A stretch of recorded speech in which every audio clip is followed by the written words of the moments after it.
Hi, I'm Crash. Welcome back to the channel. I will be doing an unboxing and reviewing of Lair the Wyrm Descent 2nd Edition. I hadn't been able to pick this up before. It had just came back into reprint by Fantasy Flight, and so I feel a lot of people are like that. Won it, didn't get it. It had been gone for a few years. I hadn't seen it anywhere. Found it at a local comic book shop, Heroes. They were doing a 50% off sale, and I thought, why not? So grabbed it up. Thank you, Heroes. And let's begin.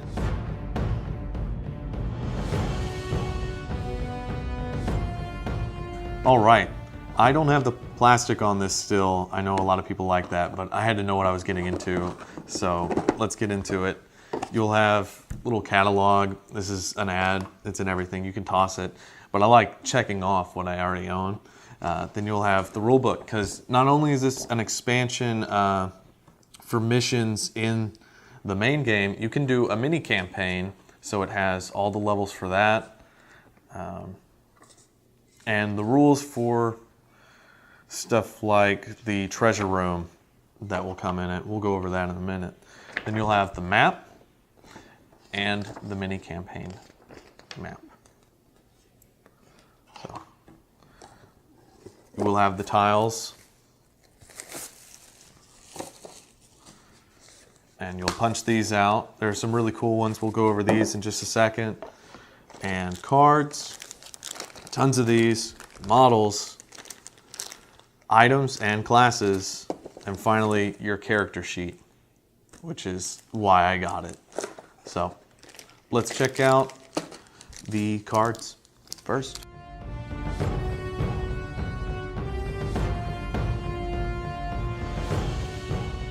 So I'm not going to show off every single card in the deck. You'll have to buy it for yourself, but I will show you the most interesting ones, at least the ones I find interesting, like this one, Flash Powder. It's a Act 1 card, and what it does is it allows you to use an action to test your intelligence, your knowledge. If you pass one monster adjacent to you of your choice is stunned, and you may move up to your speed. That's a really good card for a thief. Then we would have the hand bow. Now, what makes the hand bow exciting, it's another Act 1 card. It's a weapon, but it doesn't take up a hand slot. It only takes up a ring. So you can have 2 rings on at any time, from what I understand from the rules. So this allows you to have your sword and shield, and then for that warrior class to have a ranged weapon. That's really good. Then we have these merciful boots, which will allow you to move after healing someone. And then these inscribed robes, which are some magical armor, something we didn't have before. You had leather armor, you had rune armor, you had a chainmail shirt, but you didn't have these magical robes that were really strong. But that's an Act 2 card. Then you'll have the 2 special cards for beating it. The enemy side is Her Majesty's Malice. If you were using it as the player and not the overlord, then it would be Valandra's Bane. Both of them very strong. And then the Wyrm Armor and Valandra's Gift. I really don't know how to say that, but I guess I'll just butcher it. It's really, really good. You'll find out about that one.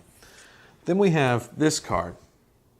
So this is an item card you would pick up. This replaces your found nothing card in the deck, nothing of note, and it is a secret passage which would allow you to open a secret room and then explore it. Now that's really exciting. That's what is added into this that isn't in the base game, and there's actually a tile for it. So this is one of the secret rooms, and it's separate. You can see it doesn't connect anywhere because it will have a shaft that will open and then you'll go into it. It will have multiple items on it. Some of them will be tested against your might and some of them will be tested against your knowledge. So it will depend on who you really want to send down there. Maybe the thief isn't the best guy to do it because one of the items will be a monster that will pop out.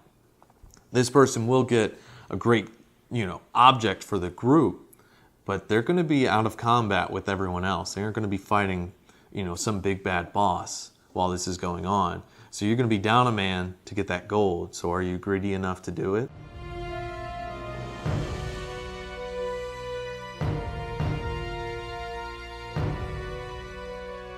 So I'm going to start with the fire imps. They're these little guys. Really fun models because you get 6 of them, and that's 2 red monsters with them, which are the stronger ones. And what's really cool about them is they're combustible. The larger ones are combustible. So when you kill one of these guys, he's gonna pop and he's gonna damage everybody around him. Each adjacent hero is gonna suffer 1 damage. That's fun.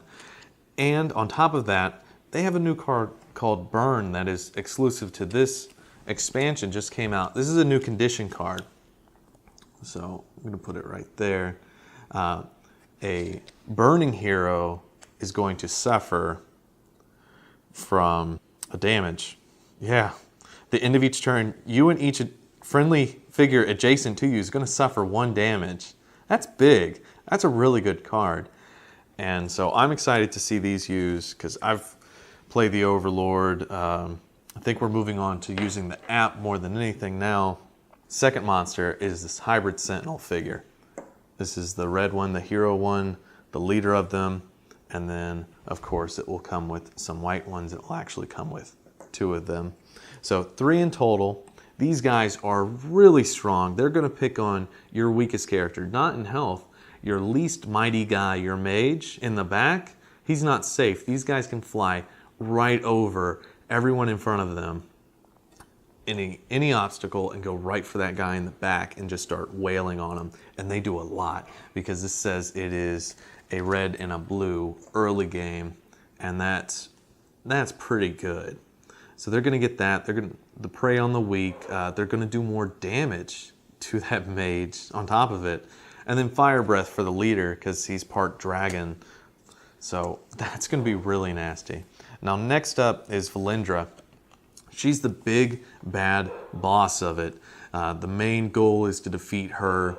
She's been collecting all this gold. That's why there's a treasure room. She's a dragon. You know how it goes. But I do have a complaint because you don't get a model for your $40, and I got it half off, so I got it for $20. But if you're paying MSRP, then you're paying $40. You don't get a big old dragon. You get a token, and that kind of sucks. Now, I'm used to the tokens from the base game for them, and I just replace them with other figures that I own because I own more than just this one board game. But it looks like I'm going to have to shell out an extra 15, 20 bucks to be able to buy this model, and I don't really like doing that. I mean, would the box set have been 60 bucks otherwise? Maybe. But we'll never know because they aren't adding them in. So next up, I'll go over some of these cards, and we'll see the heroes after that.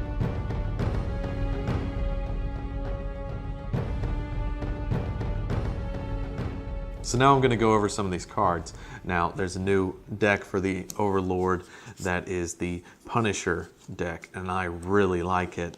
Like I said, I don't play the Overlord too often, but this is the one I would be using. It's all about exploiting the weakness of the heroes, preventing them from healing. This one's Trading Pains. Play this card on a hero when he would recover any amount of health. In response to this card, the hero may choose to reduce the amount of health he recovers. Another hero of your choice within 3 spaces of that hero suffers health equal to half, rounded up, the recovered health. Say your healer, your cleric, whatever it is, heals up someone with a great roll and heals them up almost all the way, and then you play this, either that hero is going to choose, okay, I don't heal that much, or someone else next to him is going to take a ton of damage, and that's in response. So that's really cool. This is a really great deck. Second up are these new travel cards. You get 3 new travel cards. One of them allow the heroes to go on the treasure hunt adventure and star in one of the campaign missions in their other campaign, to just do it as a separate. thing. And this is usually the Overlord would decide when to do one of those, and this one allows the heroes to try to do that. Another one pops up that really made me laugh. I like this card a lot. So this is only if you're passing through a mountain when you pull this card. But a mysterious jester appears and presents you an irresistible offer. One hero tests each of his attributes: his might, his knowledge, his strength, his awareness. If he passes all tests, draw one card from the current shop item deck. So that's either if you're in Act 1, you get an Act 1 card. If you're in Act 2, you get a free Act 2 card. But the group's going to nominate one hero alone, and he's going to test each one. And if he passes all of them, he gets it. It's almost like you're playing against a guy in a set of matches that he's drawn out for you. So I really like that one. It takes a little bit longer than all the other ones. But speaking of heroes, let's get to them. There's only 2, but they're great.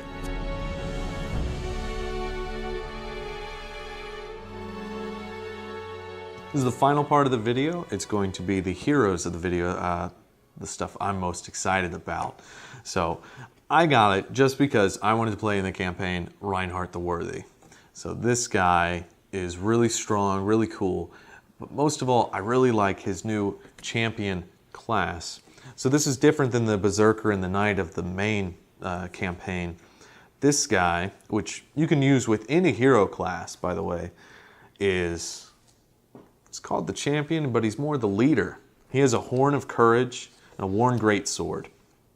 Then he's going to have a few cards that are going to give different items, which are these little horn emblems. They're valor. And so you're going to encourage your allies and encourage yourself. He gets valor himself for slaying monsters and doing different things. And he can perk into using those for defense or offense all the way up to his level 2 and his level 3 cards. One of the cards he has allows him to make a reaction to an enemy moving towards him. That's going to be real bad on any Overlord player. So I really like Reinhardt. Another thing that really draws me to him is his heroic ability. If you roll an X, which is a miss during combat, you can suffer 1 fatigue and re-roll 1 attack die, limit once per attack. And then his heroic feat, use after rolling an X during an attack roll to recover all your fatigue and re-roll any or all of your dice in the attack pool. So that's really strong. This guy ain't going to be missing often, which is something that really messes me up when it does happen. The second guy is High Mage Quillen, and he's a Geomancer. He's a rock elemental user, rock element user, and he can do some really fun stuff. So he gets a rock with him. This is his ruin that he can use, and he also gets this summon stone instead of the skeleton elemental from before. This guy summons a rock. And this rock, he can summon 2 of them once he perks into it. And eventually he can summon 3 rocks. And you can use them to block line of sight. You can use them as suicide bombers and throw them in and they'll explode on people. And then you can just fatigue and get another one back. And there's so much you can do with these rocks. It's really cool. You'll have to check it out yourself to see all of it. His heroic abilities: at the start of your turn, you may choose another hero within 3 spaces of you. If the chosen hero has at least 1 fatigue token on his hero sheet, you can recover 1 fatigue.